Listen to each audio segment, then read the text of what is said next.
Amén. Bueno, pues estos fueron los capítulos del libro de Ezequiel, desde el capítulo 7 hasta el verso 11.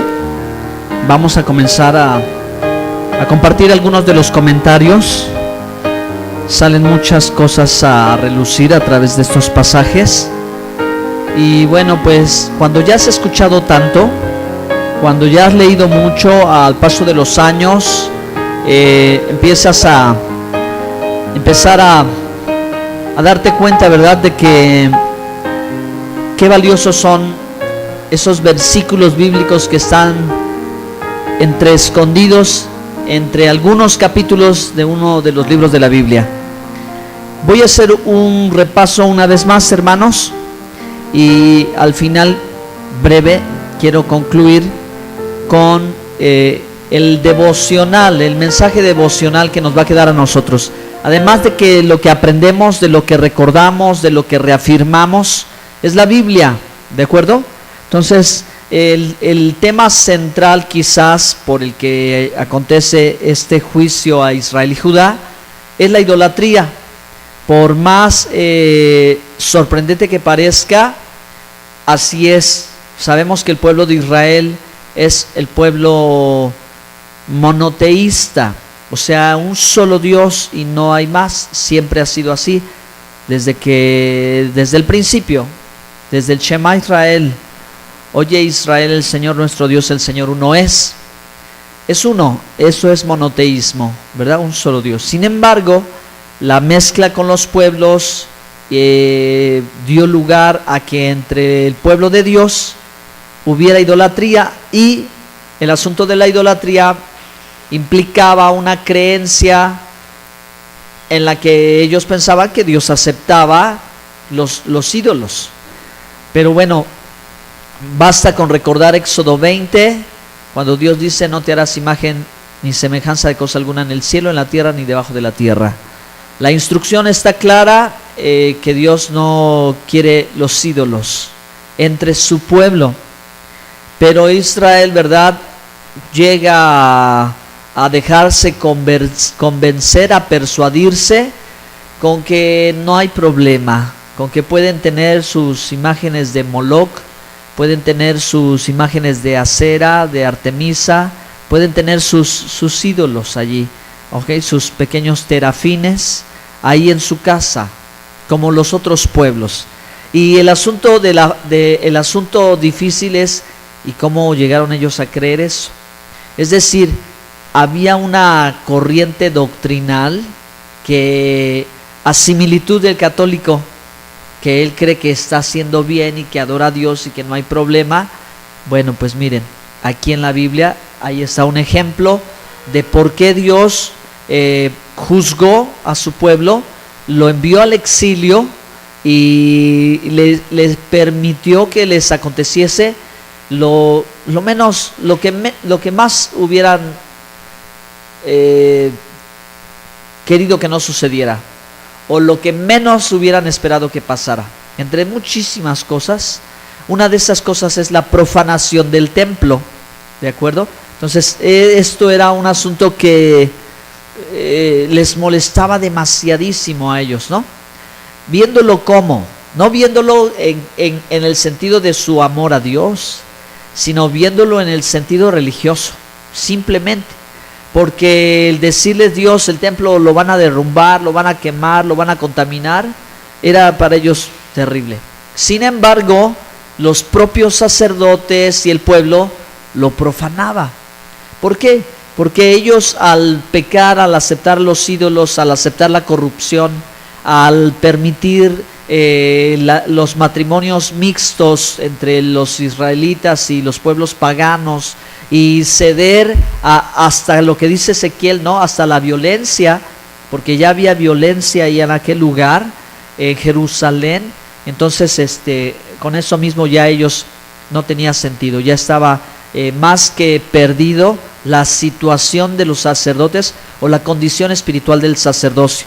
Hay que recordar que Jesús, mientras estuvo en la tierra, cuando fue al templo y volcó las mesas de los vendedores, la acusación se enfoca, según el texto de sus palabras, ¿sí?, que su casa la han hecho cueva de ladrones, no es por los vendedores, sino por el sumo sacerdote.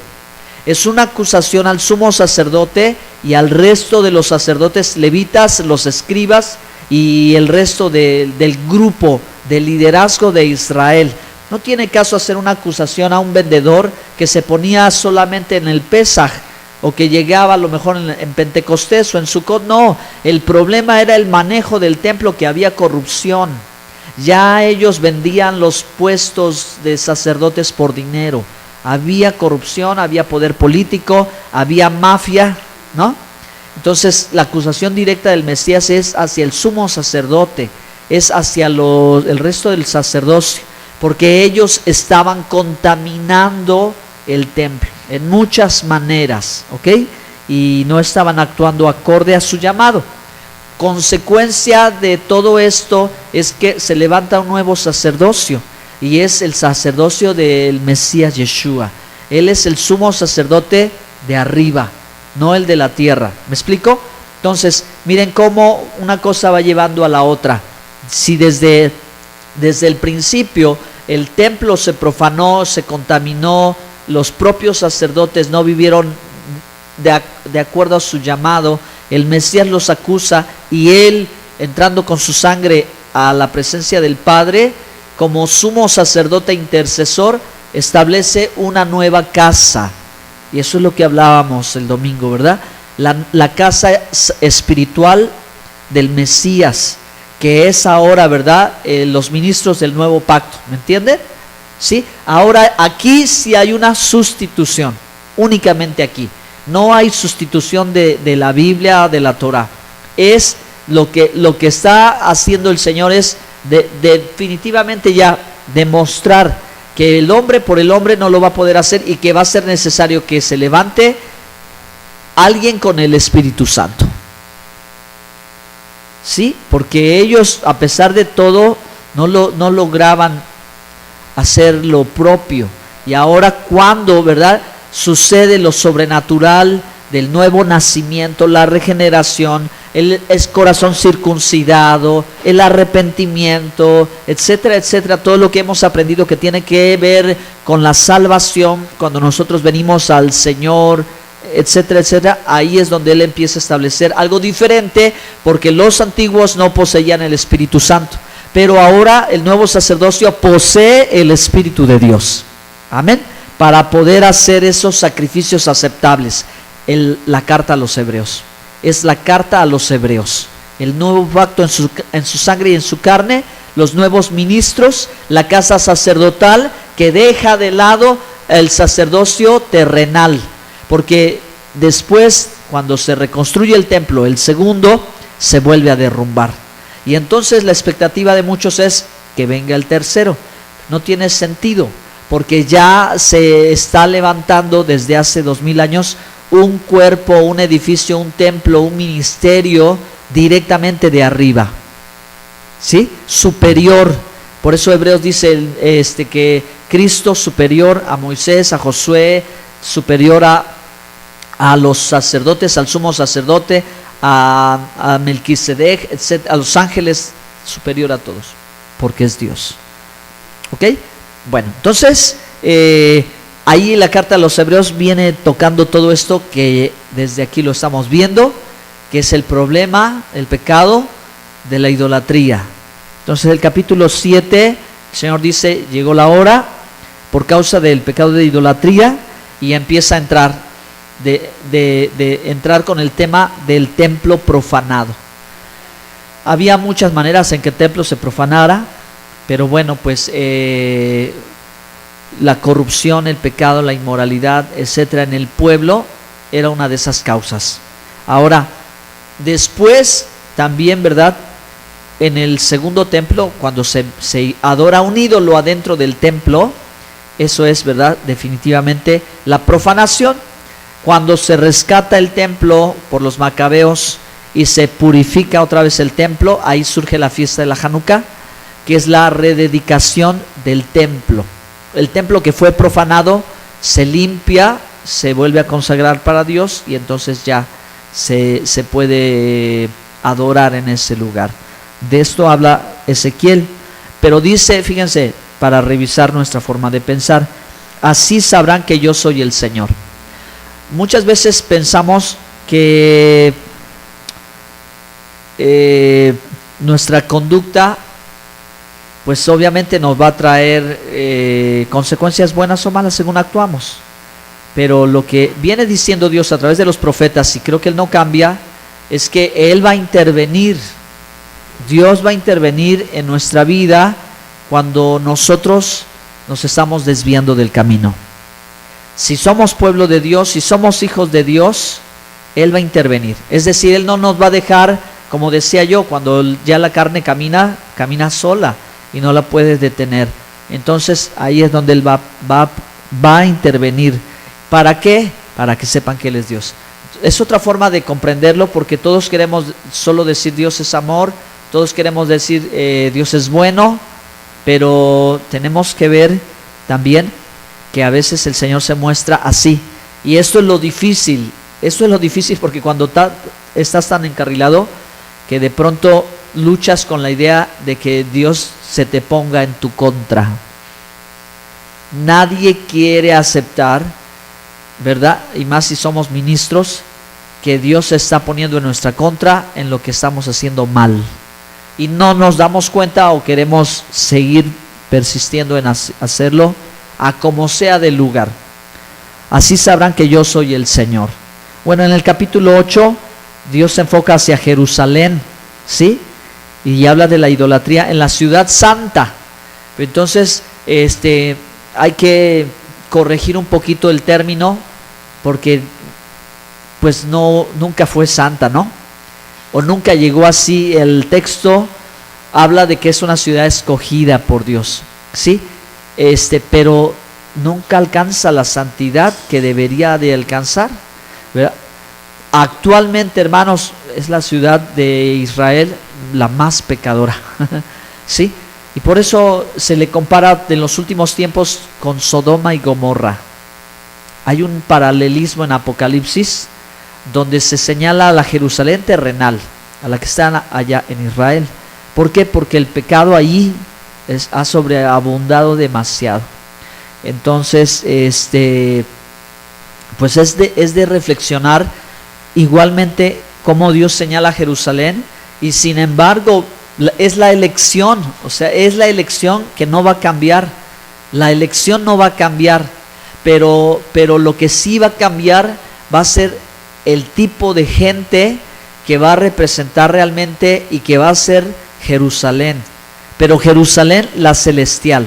¿Sí se dan cuenta? Lo terrenal está, y Dios por su palabra ahí está la ciudad, ahí está la nación, pero que sea su complacencia viene de arriba. Entonces por eso Apocalipsis habla de la nueva Jerusalén, y muchas profecías que solo apuntan como a lo terrenal, pero vean el plan de Dios. Él ya está refiriéndose a lo celestial. Bueno, ok, entonces por eso decía, hay tantos comentarios acá. En el capítulo 9 ya se habla de un país lleno de violencia, mucha muerte, ¿sí? Y que Dios, ¿verdad?, está dando esto que pase. Pero aquí hay algo maravilloso que dice, ¿verdad?, que mueran, menos los que están marcados con la señal. O sea, los que tienen señal, esos no les va a pasar nada. Entonces, bueno, Dios no ha cambiado también al tiempo de hoy, que los que tienen la señal, ¿cuáles creen ustedes que sea esa señal? ¿Cómo es esa señal? ¿Qué marca poseía? ¿O qué estará hablando acerca como de un tatuaje, o de acá algo en la frente marcados? Que esa señal era en la piel, en el cuerpo, o realmente hablaba de una forma de vivir. Yo creo que se estaba tratando de aquel que era poseedor de esas virtudes, o que al menos demostraba el temor de Jehová, ¿sí? Aquel que al menos no que era perfecto, porque nadie era perfecto, no que era bueno, porque nadie es bueno, sino que al menos apenas le alcanzaba para sentir un poco de temor de Jehová y apartarse del mal. Decir, siempre dejará Dios un remanente salvo por gracia. Pero aún a pesar de todo ese remanente, no era porque fuera tan bueno, sino porque medio quería y vislumbraba, no le alcanza para salvarse a sí mismo. Y Dios por misericordia dice, al menos estos. Ahorita vamos a confirmar algo más, miren. Por ejemplo, el capítulo 10 habla de la visión de la gloria de Jehová. Y esa visión igualmente ha sido muy cuestionada, esa visión ha sido muy interpretada, que si son ovnis, que si se refiere es algo literal, o es como Dios habla a través de los profetas con símbolos. El asunto es que si es un lenguaje simbólico, hay que entenderlo. ¿Cómo se entienden esta clase de visiones? Con la Escritura. Porque en la Escritura está, ahí todo eso está, ¿sí? O sea, toda la comprensión de todo esto está claramente en la Escritura, hermanos, trazado. Y por el momento no lo voy a ahondar, no lo voy a mencionar, ¿de acuerdo? Mejor lo vamos a dejar para otro día que me prepare más, para entender cómo es esta visión. Capítulo 11, ya vamos terminando. Dios habla, ¿verdad?, de Israel, el pueblo como la carne y Jerusalén como la olla, ¿sí? Y que ellos, ¿verdad?, pues están viviendo ahí en esa condición. Pero aquí Dios dice, ¿verdad?, declara guerra contra Israel. Es lo que yo decía. O sea, cuando Dios ya está en contra de ti y tú estás pensando que haces la voluntad de Dios. Hay varios episodios, ¿se acuerdan, en la Biblia donde la gente pensaba que estaba haciendo la voluntad de Dios y resultó que estaba yendo en contra de Dios? El ejemplo claro es Pablo. Pablo, que él pensaba que no, hombre, estaba sirviendo a los propósitos de Dios maravillosamente, pero Dios, el Mesías Yeshua, lo confronta y reconoce que estaba totalmente equivocado. También podemos ver cuando Gamaliel, ¿verdad?, cuando están persiguiendo a los apóstoles, los quieren matar, interviene y empieza a hacer un relato maravilloso de la historia 150 años antes del nacimiento del Mesías. Cuando dice que uno se levantó y se acabó eso, y luego se levantó otro y también se acabó. Y dice, estos, si son de Dios, no podrán contra ellos. Pero si esto no es de Dios, se va a esfumar y no va a pasar nada. Dejémoslo así, no vaya a ser que estemos luchando en contra de Dios. Y eso le pasó a Israel. Y eso sigue pasando también al día de hoy. Cuando no estamos dispuestos a decirle, Señor, que se haga tu voluntad, mas no la mía. Que no se haga mi voluntad, sino que se haga la tuya. Que sea, si tú quieres, si no quieres, que no pase. Si tú quieres que sea así, y si no, que no suceda. ¿Ok? Pero bueno, miren, aquí el propio pueblo de Israel, y Dios dice, les voy a hacer la guerra. Entonces muchas veces, en muchos tiempos, muchos predicadores han llegado también a esa conclusión, a decir, ¿qué es lo que se opone al avivamiento en la iglesia? El Espíritu de Dios. Entonces, ¿cómo puede ser que Dios es el que se opone a que se haga la obra? No, porque la obra se está haciendo mal. La obra se está haciendo mal, y por eso es Dios mismo a veces el que puede frenar, porque no quiere que vaya por ahí. Escuché testimonios igual de varios hermanos en sus ministerios cuando ellos hacían lo que Dios no quería que hicieran, y hasta llegar al momento de entenderlo y empezar de nuevo. Eso es una cosa bien tremenda, ¿verdad? Aquí estaba pasando lo mismo. O sea, ellos no saben ni por qué, estaban como que, pues ya Dios se olvidó del pueblo, como diciendo, ¿quién sabe qué pasó? Pues ya se fue, ya no viene, no sabemos por qué no nos está protegiendo, no sabemos por qué no nos escucha, no entendemos. Oye, ¿no será por los ídolos? No, por eso no. ¿No será por el pecado? No. O sea, Dios ya se fue, solito se fue. ¿Sí se acuerdan que leímos ahí? Como que ellos estaban diciendo, pues Dios no está, ya le hablamos y no nos hace caso, no sabemos por qué. ¿A qué nivel llegaron ellos? Y el Señor, de tanta insistencia, que ya estaban completamente cerrados. Bueno, pues al final Dios dice, yo juzgaré, pero luego dice, y eso es lo maravilloso del pasaje, con esto vamos a terminar, en Ezequiel capítulo 11, cuando Dios dice, pero yo los reuniré de entre todas las naciones. Y esa es una perla preciosa que está aquí en este libro. Dice capítulo 11, ¿qué verso? Desde el 14, 15, 16, 17. Así ha dicho Jehová: yo os recogeré de los pueblos y os congregaré de las tierras en las cuales estáis esparcidos, y os daré la tierra de Israel. Fíjense qué maravilloso. Y volverán allá y quitarán de ella todas sus idolatrías y todas sus abominaciones. Este verso 19, márquenlo, no lo olviden, está en conexión con el nuevo pacto, está en conexión con cuál es el objetivo de Dios. Dice, y les daré un corazón y un espíritu nuevo pondré dentro de ellos. ¿Y qué sucedió en Pentecostés? Dios dio el Espíritu Santo. Esta es la promesa del Padre. A esto se le llama la promesa del Padre, ¿ok? Cuando Dios dijo un nuevo corazón y un nuevo espíritu. Ahora, pues, obviamente la pregunta es, ¿y para qué Dios quiere darnos el Espíritu Santo? ¿Y para qué Dios quiere quitarnos el corazón de piedra? Dice, y quitaré el corazón de piedra en medio de su carne, les daré un nuevo corazón. ¿Para qué, Señor, un nuevo corazón? ¿Y para qué un nuevo espíritu? Verso 20, para que anden en mis ordenanzas. No solo para que hablemos en lenguas o profeticemos, no solamente para que veamos las sanidades y los milagros, no solamente para que estemos llenos de unción, sino que la señal profética de un nuevo corazón y un nuevo espíritu es que le obedezcamos, ¿sí? Que andemos en sus ordenanzas, es decir, sus mandamientos, es decir, su Torah, ¿sí? Porque los antiguos no cumplieron, no obedecieron, pero ahora que Él ha dado su espíritu, Él nos da la capacidad para obedecer, no por la carne, sino por el espíritu, ¿sí? Dice, para que anden en mis ordenanzas y guarden mis decretos y los cumplan, y me sean por pueblo, y yo seré a ellos por Dios. Entonces, ¿cómo se identifica? Es Ezequiel 11, 19 y 20. ¿Sí? Ezequiel 11, 19 y 20.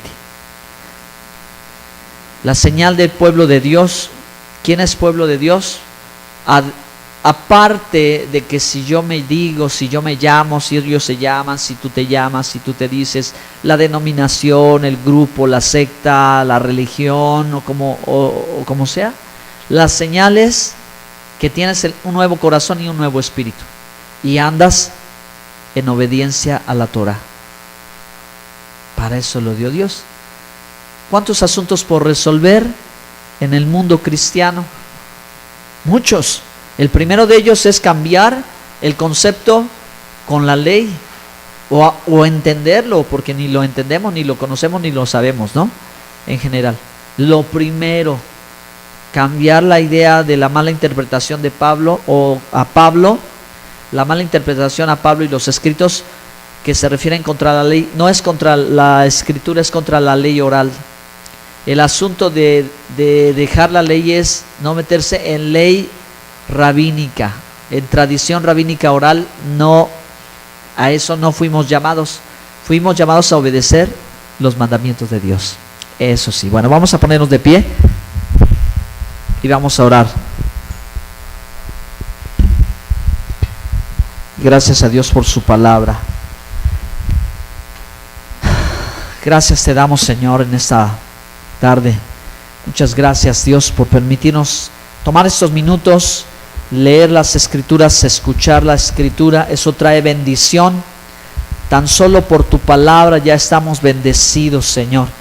Tu palabra va a quedar, Señor, como una semilla plantada en el interior nuestro, que nos recuerda una vez más, Señor, cómo proceder, cómo vivir, que nos recuerda lo que te agrada y cómo adorarte, que nos recuerda, Señor Dios, nuestra necesidad de ti y de guardarnos y apartarnos de este mundo, Señor. Muchas gracias por habernos rescatado, Señor, de donde estábamos, por haber tenido misericordia de nosotros, Señor, y por darles a nuestros hijos un futuro diferente, una promesa, una palabra, una esperanza, en ti, Señor. Bendigo la vida de mis hermanos, los pongo en tus manos, Señor. Oro por ellos mismos, oro por sus familias, oro por sus generaciones, Señor Dios, para que podamos ver, Señor Dios, una vez más esa libertad, esa restauración, que podamos ver esa fidelidad, Señor Dios, hacia tu palabra, Señor. Que los ojos sigan abiertos como nuestros ojos están abiertos, Señor Dios, y vemos, entendemos, discernimos, sabemos, Padre, así ellos puedan también, Señor, nuestros hijos y los hijos de nuestros hijos y todas las generaciones, entender quién eres tú, Señor, y cuál es tu palabra y cuál es tu camino, Señor. Oramos para que así suceda, Señor, en la iglesia, Señor, una iglesia que sea pueblo de Dios, con un nuevo corazón y con un nuevo espíritu, Señor. Ayúdanos, Padre maravilloso.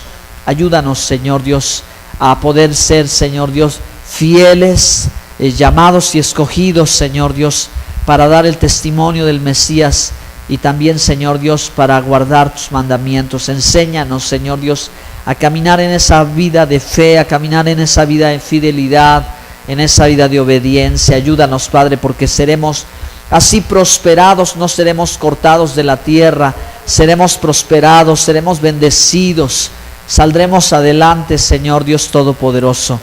En tu nombre, Señor, te damos gracias, Señor.